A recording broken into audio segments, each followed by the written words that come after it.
You're listening to Real Folk with me, Jo Burke. Welcome to this week's Real Folk. We have none other than the rather marvellous Sophie Haydock. If you are not familiar with Sophie, she's an author, editor and journalist. Her debut book, I was going to say her latest book, but it's nope. The debut book that Sophie wrote and was released back in 2022 was mentioned by the Times as one of the best historical books of that year, young lady. Nice work. So welcome aboard, Real Folk, Sophie Haydock. Thank you so much, Jo. It's a pleasure to be here. The last time Sophie and I worked together was in October for one of her other amazing achievements. She is the curator for the Folkestone Book Festival. So she did an amazing job. I mean, it really was tremendous last year. And actually, I think in previous years, am I wrong? But there's been more than one person doing it previously. Yeah, for the last few years, there's been a pair of curators, and I think that's been an interesting way of doing a programme. And it would have been really fantastic for me to have someone to bounce ideas off. But actually, on another level, it was really nice just to have that control and shape your vision in the way that you like. And I believe you're doing it again this year. I certainly am. It's a full-time role and I'm continuing. I have no intention of letting those reins go. So I'll be doing it for, the foreseeable future. Oh, that's amazing. That's so good. So you must have, we'll talk about that later, any exciting guests that you've already got sorted. But first of all, we mentioned The Flames, which was your debut book, which was about the artists Egon Schiele, is that how you pronounce it? I was just laughing to myself. That's not the worst attempt at saying it I've ever heard, but the way I say it, and it again may be the wrong pronunciation, but is Egon Schiele. So, Egon Schiele, right? Like the woman's name, Sheila. That's like an Aussie. So Egon Schiele. Egon Schiele. Egon Schiele. All right, Meg. Great. So he's not Australian. It's Austrian, which is another thing that people get quite confused over. So, which would be confusing with the name Sheila. Precisely, a minefield. So I just started reading it actually, and I'm thoroughly enjoying it. I did know a bit about old Egon Schiele because, as you know, Phil, my husband's an artist, and actually, look, he went, I've got a book, so look, we've got this. Do you know who that woman on that front of the book is? That's Adela, isn't it, or Adele? Yeah, exactly. So it's really nice to, I think there's a really interesting phenomenon where you kind of see artworks regularly. I had the woman on the front cover of that book that you just held up. I had a postcard of her on my wall at university, and I looked at her every day when I was a student at Leeds University. And I never thought to question what her name was or what her relationship to the artist might have been. So that, a decade later, when I came to have the idea for the book, was definitely something that I was like, who is she? And why is she removing her clothes in this way? And why does she have that look in her eyes? So that was the kind of starting point. That's so interesting. And the whole book it's sort of almost diary-like, isn't it? The way it's dated throughout. And it's not just about, is she Adela or Adele? I would say Adela. Adela. That's how I've been told to say it, yeah. And her sister, who went on to marry Egon. Yes. And her younger sister, Gertrude, who posed for her brother in the nude, which was a very intriguing relationship, shall we say. I wanted to know more about why she would take her clothes off for her artist brother. Yes, there was Adele and Edith, who were two sisters who the artist kind of courted simultaneously, to use quite an old-fashioned term, and he ended up marrying one of them. And my idea was that the other sister, who wasn't chosen, would have quite a lot of resentment and bitterness towards her sister for bagging the handsome artist. And the fourth woman in the book is Vali, who Egon Schiele met in the studio of Gustav Klimt, who was another famous Austrian artist at the time. This is Vienna more than 100 years ago, so it was a very atmospheric era. And Vali was this kind of very strong-willed young woman, but she came from a very poor background, so she didn't really stand a chance when the love of her life, Egon, when he proposed to another woman while they were together. That kind of set off really damaging reverberations for her as well. Yeah. And we should just say as well, Egon was a Gustav Klimt protege, really, wasn't he? He took him completely under his wing. He And did. It's that because real influence there. If you've seen Gustav Klimt's The Kiss or any of the other beautiful works that he's done with the gold leaf and all that kind of very beautiful, sensual imagery, yeah, that passed down to Egon. But Egon took it much further and was very explicit. He yeah, was obsessed with the naked body, the human form. He was quite a kind of tortured young man, and his artwork really displays that torture. you said you had the beautiful poster of his work all the way through your uni days in Leeds, did you say it was? So did you do a fine art? What did you study at Leeds? No, I didn't. I studied English, literature, and French. I was desperate to study French so that I'd get a year abroad. I wasn't particularly good at French, which is quite entertaining to me now. I've just come back from a weekend in France, and I could just about order a coffee. You know, it was that I was thinking I've spent 4 years studying this at degree level, and it's all just faded away. You know, that's what I studied at university. I loved my time in Leeds. It's a great city. I met all my friends there. I met kind of my husband there as I was finishing my degree. It was a really influential place for me, but yeah, it's funny to think that I didn't have a background in art history. I always loved art. I was always interested by, how these great artists, particularly the ones who became really famous in the 20th century, I wanted to know what had contributed to their success. And would you believe there's usually a whole host of very interesting women, behind the scenes whose stories have been forgotten, whose stories have been deliberately untold. Even the biographies, the history books, you get a very small mention of who they were and what their influence on the artist was, as if genius springs forth from nowhere at all. The more that I'd like an artwork, say, by Egon Schiele, by Matisse, and the minute that you start to unpick a little bit of their relationships with people in their family, with the women who they married, with the women who posed for them, with the women that they had, other relationships with, you suddenly see that all this kind of choir of voices are propelling these artists to greatness. And that was something that just fascinated me. And I wanted to shine a light on those hidden stories. And I've been really lucky to be an author now of 2 books, because Madame Matisse is about to be published, and that's my second novel. It's about the artist Henri Matisse, the French artist, who I'm sure you'd recognize his beautiful blue figure and the cutouts. He's really, really famous. Everybody seems to have a print of his in their house somewhere. I think he's a really popular artist. But yeah, I really wanted to tell the stories of these women who had shaped them and who had made them.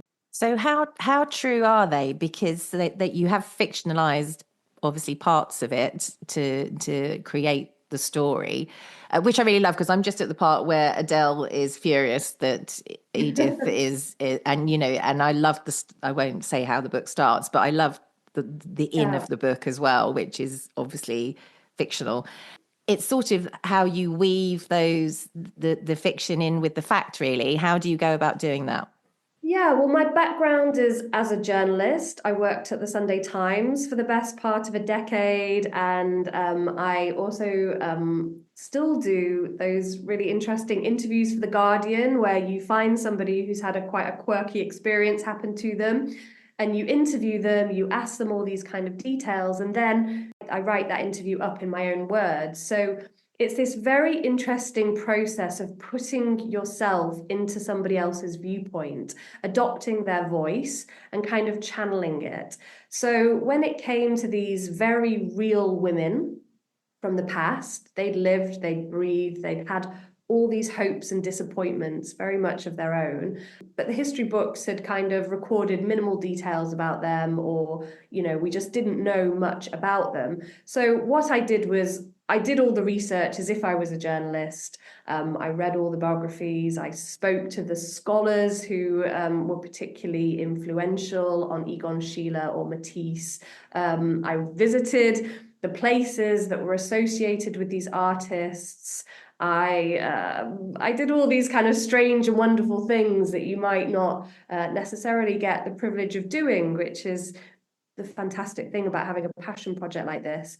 But after I'd gathered all this information, the next thing to do was to put myself in these women's shoes and say, how does it feel if you're in love with a handsome young artist who's moved into the house opposite the street, and you're this well-to-do woman, young woman in her 20s, living in Vienna at the height of the kind of decadence of Vienna at the turn of the 20th century. You fall in love with this young artist, and he's making moves, he's kind of inviting you out to art galleries and for walks in the park. And yeah, your sister has to come along, but she's just your annoying younger sister. But then how does it feel when the artist proposes marriage to that annoying younger sister? Would you feel betrayed? Would you feel heartbroken? Would you feel full of a fury that you wanted to take revenge? And, much of The Flames, it is historical fiction because you're basing these narratives and these plot lines on imagined conversations, on details that may or may not precisely have taken place. But what I really tried to do was ground it in fact. So what we do know is that Adele posed for her sister's husband in her underwear. And when you look at that poster, the one that's on the cover of the book, she has this look in her eyes. She's wearing this green chemise. She's got her legs spread. She's got a real look of seduction in her eyes. And if you think, you're posing for your sister's husband, your brother-in-law in that way, then something is going on beneath the surface. And Egon Schiele was this fantastic expressionist artist. So he really tried to capture the energy and the mood and the emotion of the people, the women in particular, that he painted. And I just think he captured something really beautiful about Adele's personality and her desire and her regret.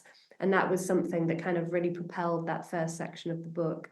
To me, as I've been reading it, it's I feel like you're the sort of art world's Hilary Mantel. Oh, I'll take that. Thank you very much. On a t-shirt. Yes, there you go. You can have that. Yeah. I love that. God, I love Hilary Mantel. I wish I could write like her. I mean, she is a genius, and the way that she brings characters to life is just out of this world. I mean, yeah, it's beautiful, isn't it? She's not alive anymore, and we won't get any more of her brilliant words around Cromwell and Henry VIII and his wives. But, it's just, I did actually meet her once, and oh, wow. She was very encouraging and a really fantastic, very fantastically generous writer. So it's a real shame that she's no longer with us. Yeah. Oh, that's amazing. But that's what it reminded me of as I was reading. So and obviously now you've also, your second publication is Madame Matisse, and I was like, oh, this is definitely heading that way. Yeah, there's a theme there, isn't there? People keep coming up to me and saying, I've got this really good artist, and I think you should look at him because he was a shit and he treated his women really badly, and that would make a great book. And I kind of note it all down and I think about it, but two books that really focus on one artist and the women who influenced their creative genius. It takes a lot out of you because it's a huge amount of research. It's a huge amount of emotional toll, living and breathing these characters and knowing their fates before they do. Egon Schiele died tragically young. That's no spoiler. And it was really difficult for me as the author to know that this was coming, that he wasn't going to live to a grand old age. Whereas Matisse lived to the age of 84 and he had this very prolific life. But what I found interesting about him was that even by the age of 40, he'd hardly made a name for himself. He was still kind of being laughed out of every space that he tried to enter as an artist. His family thought he was a complete loser. He'd given up a career in law to pursue art. He had 3 children that he could hardly afford to feed. His wife kind of sacrificed everything just because she believed in him so, so deeply. And she wanted to kind of support this vision. But even by the age of 40, he kind of just was really quite a nobody. So I love the fact that he's this late bloomer, but all the time I knew that he was going to one day change the face of art and change the future of art and change our understanding of color and form. And for me, that was really exciting because I knew it was coming, all the setbacks, all the disappointments. And I think that's something very human that we all want to feel, which is, hopefully something really good is coming in our futures. And that's quite a nice hope. Obviously, the research is a huge amount, like you said at the beginning. And then you've got to weave a fictional story around all those moments that are factual. And you have got to hit, obviously, certain beats that are true to life. Is there ever a time when you're writing it then, in that case, where you think, oh, I wish I could have kept him alive now? Definitely. I wanted him to live so badly. I really, I wanted to see him thrive, and he could have had another 50 years of life, and I would have loved to see what he would have done with those 5 decades. Yeah, you want to play God as a writer. There's no doubt about that. Or with Matisse, you could have gone, okay, I'm pulling the plug on the wife support now. Let's see how he does. Yeah, precisely. Well, I think that's it. Matisse was such a different character from Egon Schiele. He was far less charismatic. Egon Schiele has this real bad boy image. This scandal followed him, and he went to prison, and he, did all these terrible things. He's the kind of young man that women in their 20s fall in love with and then really regret it later because he does, all these terrible things and messes their lives up. And that's certainly true for all the women in the flames. But with Matisse, he had a very different reputation. He's seen, I'm sure if you think of Matisse right now, Jo, you see those little spectacle glasses that he wore and this kind of tweed suit. And he looks like this very boring granddad who's never done anything, never encountered any scandal. And actually, that was a very deliberately cultivated image for Matisse. He'd experienced a huge amount of scandal. And I think the shame had done something to him and kind of made him very proper and made him really want to not kind of create any more drama than was necessary in his life, if that makes sense. And so for me, it was about picking apart some of those threads to see where the scandal really existed in Matisse's story. And I think, the biographers who've worked on Matisse since his death, he died in 1954, so he's been dead for more than 70 years now. The biographers and the Matisse family, they're very protective of his legacy. And I think with that protection comes a little bit of caution, or perhaps you don't want to kind of expose all the dirty laundry to the world. And I don't want to say as a writer I'm less afraid of dirty laundry, but that's where the good story lies. Where the juicy stuff is. That's where the juicy stuff is. That's exactly it, Jo. For me, with Matisse, there was this one line in his biography that was a single line that was completely glossed over in the history books, which is after 41 years of marriage to Amélie, his wife, Amélie issued her husband an ultimatum. She said, "It's her or me." And the woman in question was Lydia, an orphaned Russian emigre who'd ended up in the south of France, who'd ended up living in the Matisse household to look after Amélie as her kind of companion. She'd got too close to him. She'd started modeling for him. She'd started to help him with his studio. She'd become indispensable. And that for a wife is very, very dangerous territory.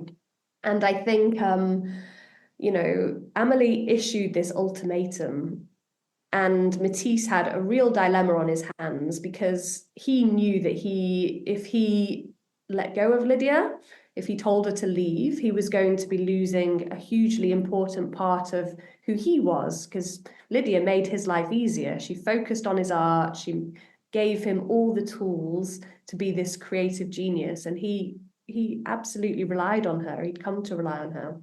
And I think at this point, his wife wasn't offering that kind of support. And I don't want to ruin the book, but I will say that the outcome of this ultimatum was explosive. Literally explosive, almost deadly, emotionally explosive. It ripped the whole family apart, and explosive for the world of art, because it literally changed Matisse's path, and it changed the kind of art that he produced in the last period of his life. And I just was obsessed, let's say there was a gun, and I wanted to know where this gun had come from, and I wanted to follow the path of the bullets. How many bullets did this gun contain? Where had they been fired? When it fired during the ultimatum, did this bullet hit its mark or not? And for me, that was a really interesting journey to see where this character got the gun from, to see where she fired it, to see what that meant to her to fire the gun. And I just couldn't believe that this was a real story in Matisse's biography that has just never been explored before. So for me, that was the impetus to tell. I'm totally in. I'm totally sold. Totally sold. Which one had the gun? How many bullets were fired? Who shot who? It's like J.R. Ewing all over again. Exactly. And you would just never think it of Matisse. He doesn't seem the type, so it's all the more juicy, as you would say. Yeah. Yeah. No, that is, I love the idea of following the bullets. That's great, isn't it? That just really conjures up a lovely image. Yeah. I mean, I don't know as much. I know a bit more about Egon Schiele than I do Matisse, actually. And what I do know is that I'm sort of hooked into a new type of, like I've said, Hilary Mantel type, like fiction fact storylines. I think it's like it's a really wonderful way of introducing people to artists or to history in itself with Hilary, because we all grow up knowing a little bit about these things through our schooling and education, but it kind of is very surface based, and you never, as you said, especially where women are concerned throughout history, you very rarely see our take on it and it from our perspective. And it's so important. And luckily, we seem to have turned a corner, even though I feel like since lockdown, we've gone back to the 1950s in some respects, in so many ways, from a female perspective. But it's good to see that in yourself, a young writer in literature, is doing this for the art world. And obviously, Hilary did it for years, and it is a shame that she's not going to continue to do it. Perhaps you can switch to just history at some point. So much more difficult. People have a lot of opinions about, royalty and king's wives, but although it is fictionalized, I think it's great as an audience or a reader to imagine, because I think you already imagine those things anyway as you're reading factual stuff. So for someone else to actually sit down and go, right, okay, this is what could have happened, and this is what, if it was me, I would have done, because I'd have been livid or whatever. Yeah. And like you said, it is exhausting as a writer, isn't it? Because you were all those characters as you were doing it. You put yourself in their stockings, in the sense of Egon Schiele, because they all wore these kind of very, old-fashioned stockings, which were a key part of his artwork. But yeah, you're literally living and breathing their thoughts and their hopes and their disappointments, and it takes a lot out of you. With Madame Matisse and even with The Flames, have you got huge film projects coming up on the back of those?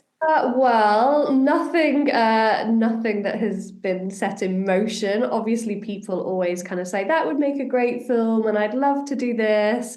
And I have this really lovely Instagram account at Egon Schiele's Women, and I don't really pay that much attention to who the followers are, which I really should do. But occasionally, I'll spot somebody with a blue tick, and I'll kind of click on them, and it'll be some kind of Hollywood actor with about 18 million followers. And I'm thinking, oh my God, I really should reach out and kind of do some kind of chat. And actually, one of my kind of dinner party facts, this is like the most interesting thing about me, is that Channing Tatum, who was Magic Mike, he is a follower of Egon Schiele's Women. And I didn't have a clue who he was when I first spotted him on there, but he would keep kind of sharing the posts on to his followers, and suddenly I'd have a kind of 1,000 extra followers. And we did actually kind of slip into DMs at one point.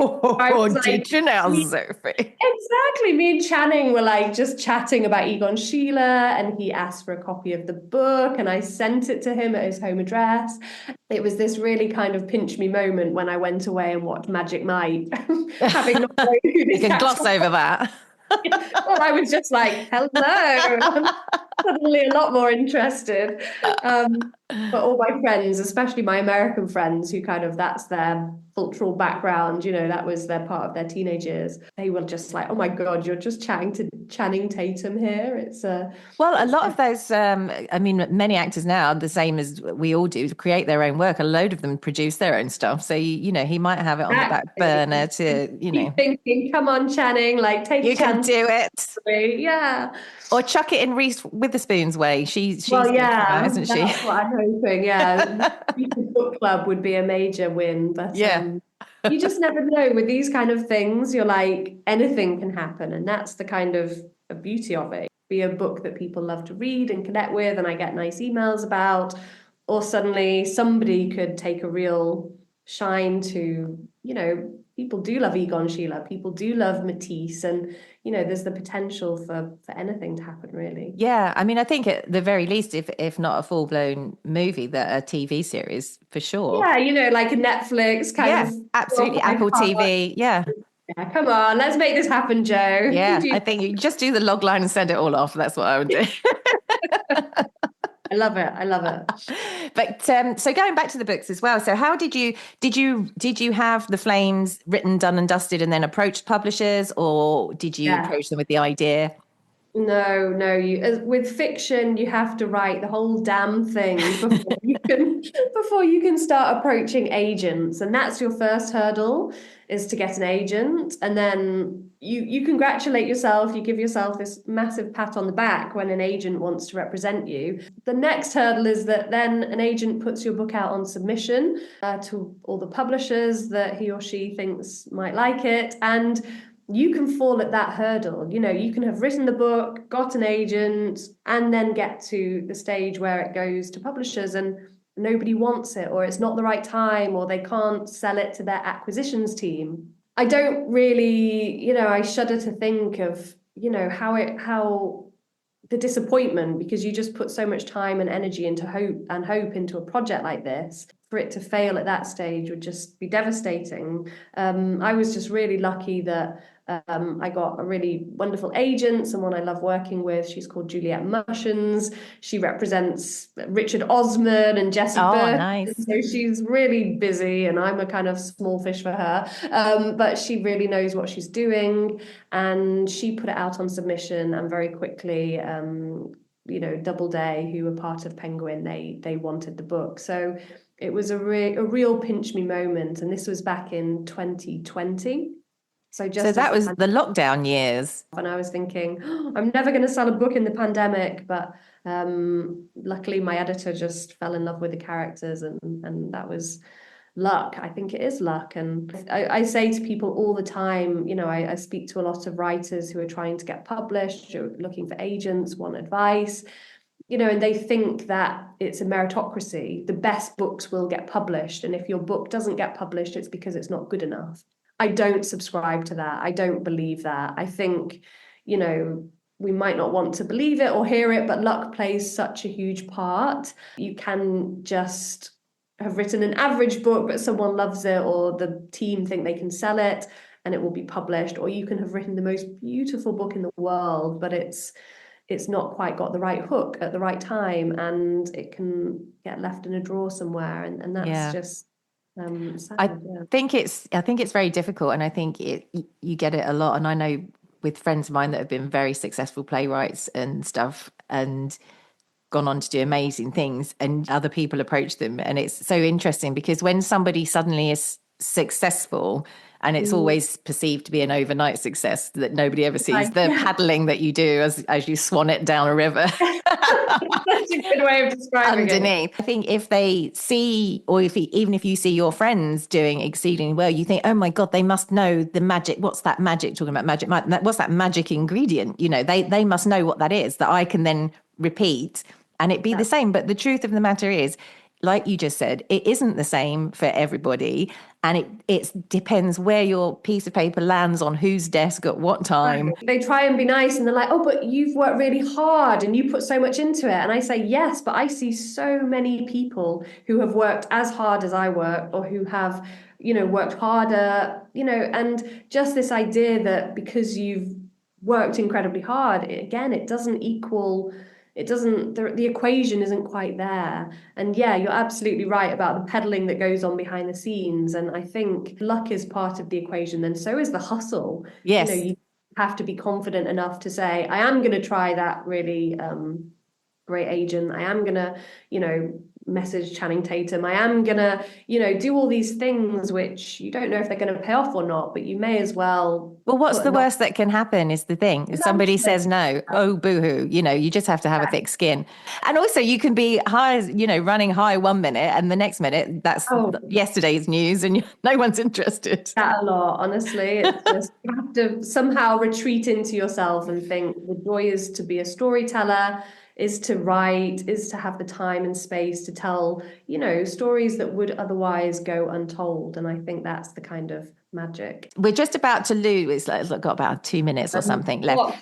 Yeah. Shall we come out? Come out and come back in. But hello and welcome back, Sophie Haydock. How are you? Not seen you in ages. You're not far away, are you? You're in Folkestone, right? Yes. Actually, while we're talking about Folkestone, let's have a chat about the old festival-y coming up. Very, very excited. Year 2 for me of the Folkestone Book Festival. We have dates confirmed. Fab. Looks like it will be running from the 13th of November 2025 to the 23rd of November. So starting on the Thursday, running through that first weekend, the next week, and then the final weekend.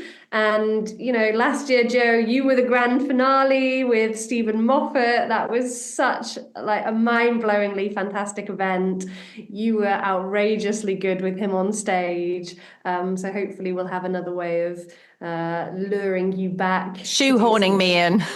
Oh, no shoehorning necessary. It was so wonderful to be a part of it. I mean, Stephen Moffat was just so interesting. It was an absolute blast to be on stage with him and all the Whovians in the audience. My one regret is when we were doing the Q&A, because I was ill when I did it, actually.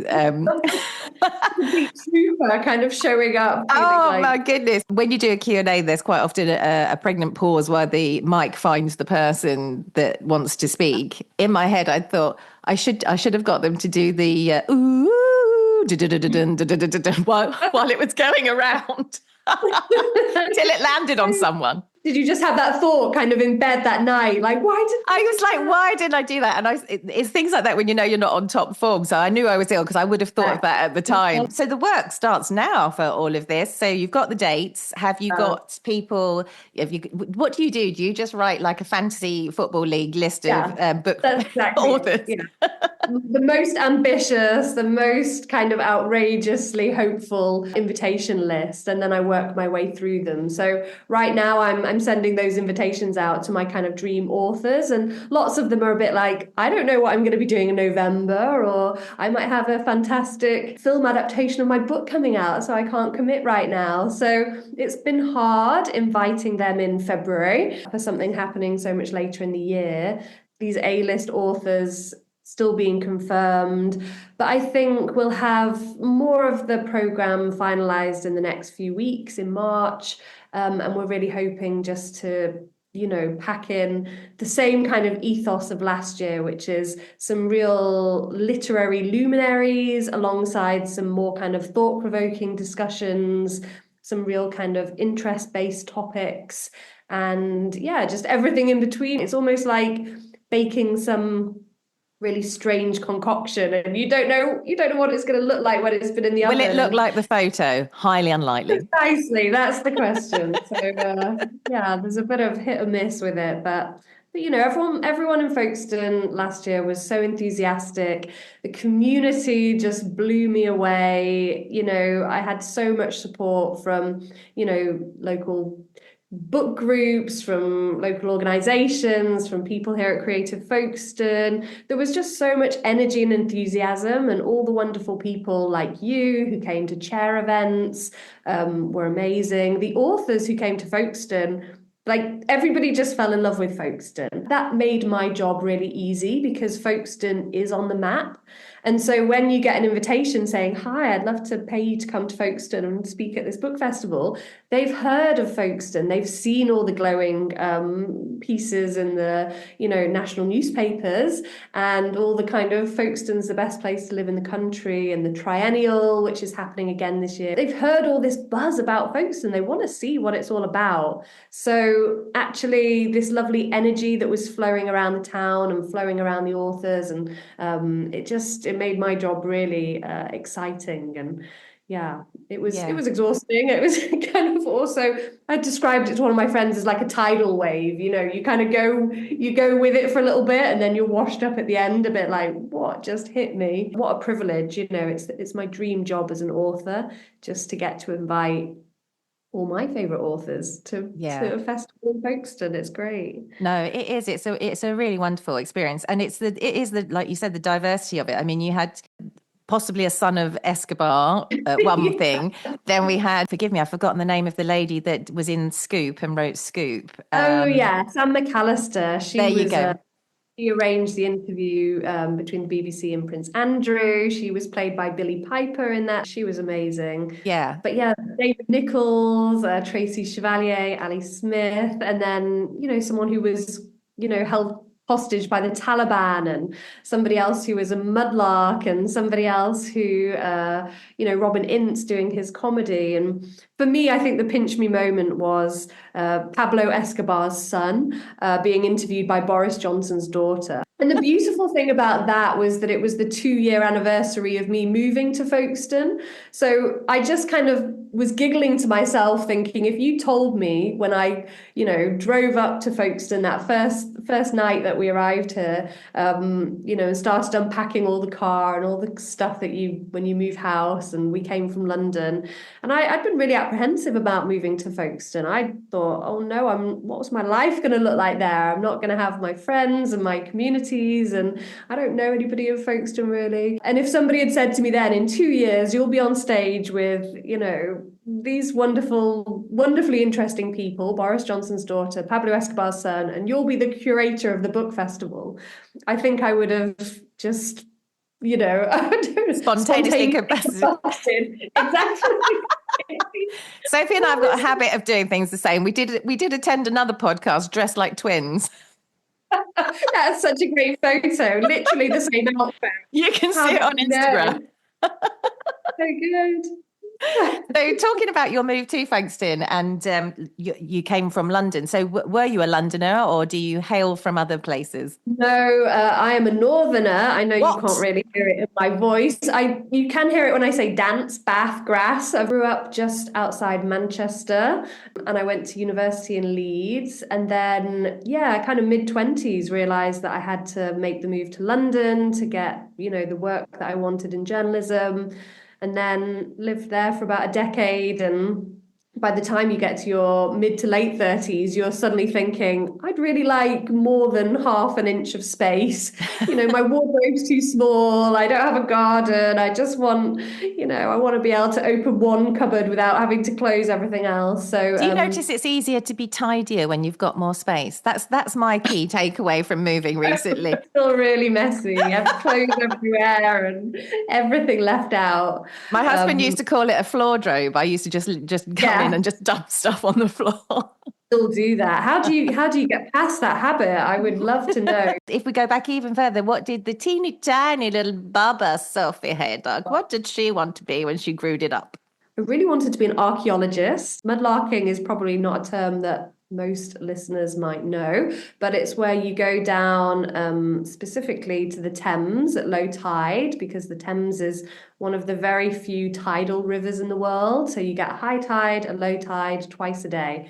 And at low tide on the Thames, it reveals its muddy secrets to you. You have to have a license to be a mudlark, and the licenses are increasingly difficult to get, which is really, really sad for people who are in the mudlarking community. But I've been lucky enough to have a license for 3 years. And it's this beautiful hobby where, I'm sure there are more glamorous hobbies for people in their 30s, but, most people are going to nightclubs and drinking champagne. And instead, I'm putting my wellies on and getting up to my knees in stinky mud. The treasures that you can find, and not just physical things, it might be a Roman coin or garnets, these uncut gemstones or Tudor cufflinks. You can find all these beautiful objects which have, for a storyteller, all of these objects have a story. Which is fascinating. But there's also this community, and everybody I feel who is drawn to this kind of mudlarking hobby, they're kind of on the outskirts of society a little bit. They're a bit, they're a bit quirky, brilliantly so. But, it attracts a very certain mindset. And it's been such an amazing, transformative experience for me to meet people in the community, to satisfy this childhood ambition of being an archaeologist, because it is the closest thing you can get to, you literally pick something up and you might be the first person to have held that item in 1,000 years. It's magical, isn't it? It's magical. And all these stories, all these objects, I realize, have either been lost by somebody at some point in the past or deliberately discarded. So every time I'm thinking, oh, I found something, it's wonderful, somebody else has thought, oh my gosh, I've lost something.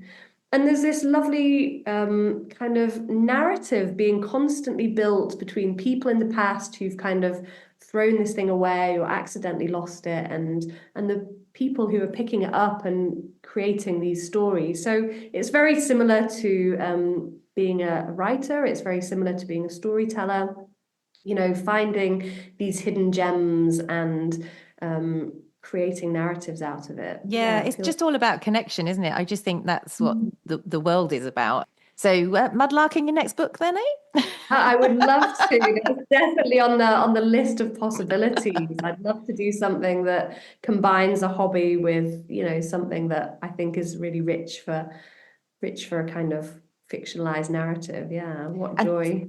So what is actually next? Actually, always people say about albums that they're the second difficult album. Was Matisse your second difficult birth of I think book? it was. It did feel like, Egon Schiele was this passion project. I lived and breathed him. I made this artist and the women in his life kind of my identity for a really long time. And then Matisse, I really cared about the women in his life and I really cared about his story. But because I had deadlines and because I had editors and people all part of the system who wanted a bit of me, I had to push through even when I didn't want to, even when I was moving house or going through, life stuff, which is always kind of throws a few spanners in the works. In a way, probably for the best, you just have to push through, head down, run through the all the barriers as quickly as you can, creative block, not wanting to, do your word count that day. So I wonder what's next. I've got about 5 ideas and I keep thinking which one is going to grab me. They're all floating around my mind, and at some point one of them is just going to knock the loudest and say, it's now or never. You have to write me now. And I think once Matisse is published and it's out in the world, I can let it spread its wings a little bit, and then I can knuckle down with book 3. Yeah, because I think you really need to just relax and do nothing. There's a whole thing now, isn't there, about always being busy and having to, have your phone and look at your phone every 5 seconds or look at something. And it's, I think, creatively speaking, that if you're a writer or any kind of artist, I imagine that you have to just do nothing, and it's become like illegal almost in our lives to do that. It takes having a shower for a big light bulb moment to happen, or going for a walk. It's because you're busy and you're active and your brain's slightly in a different, wavelength. And that's when ideas can come in, and that's when you can make the connections between, actually there is this lovely, connection between different things that you've been thinking about for a while. So that Yeah, is and it. different angles of different ways of looking Mhm. at it. So I think, well, I mean, is there anything else we can tell our listeners about Sophie Haydock? What I know, tell us one thing that hardly anyone knows about you. Oh gosh, one thing that hardly anybody knows. I mean, usually it's the mudlarking thing because it's not the kind of thing that comes up in conversation all that often. I would say one exciting thing is it's not that nobody knows about me, but one exciting thing that's on the horizon is that I'm going to the Arctic in a few months, which is utterly terrifying and laughable for me because I hate being cold on every Me level. too. What are you Um, doing? You're mad. It's madness, I know. Sophie, madness. It's absolute madness. I had this great idea last summer of applying for a writing Or was residence it? in the Arctic, and it's that great idea when you're applying for it. And then as soon as you get the email which says, "Congratulations, we're Because no delighted." one else has applied. Honestly, that thought did cross my mind. I was like, oh gosh, I'm just the only idiot here who actually was stupid enough to go for it. Bahamas, Mexico, now you're talking. Yeah, exactly. When is it? That is May. So I'm going to the Arctic for two Just when weeks it in gets May. warm here. Yeah, don't tell me. Everyone will be on the beach having I'm literally crying with laughter, sorry. barbecues. And I'll be there in my thermal underwear with a hot water bottle. And it's on a boat. It's going around the Arctic for 2 weeks. No internet connection because you're not going to have the internet in Oh, the North Pole. I think it's going to be like one of those, it could be a reality TV show, if you put a few yes. cameras on and just see You how we all totally crumple. should do a documentary on it. Totally. Do your own as you're going along. Take your GoPro or Murder something. mystery. Yeah, exactly. There's definitely a book in this. Oh, that's But amazing. It's not everyone that can say they've been to the North Pole. Although my husband, I knew you said my husband, my one of my oldest friends, her husband did it years ago, did the walk to the North Pole. You can't do it anymore because the airport they used to make an airport every year. ah, There's not enough ice anymore. So you can't fly into it. It's that probably why is, you're going around it on a boat. yeah, probably is because there's not enough ice here. Well, But I'll update you when I'm back and let you know how I got on with frostbite and yes, my goodness. chill. Yeah. Yeah, Well, that will be, how many weeks is it for? 2? 2 weeks. Yeah, 2 weeks. Oh, well, you can cope for 2 weeks. If you I so think what if you lose a toe? Who needs a little exactly. I toe? don't. I don't need all 10. Time's fine. You can have too many toes. That's what I Yeah. think. On that lovely note, we will say thank you and good night to Sophie Haydock, or good day, Sheila.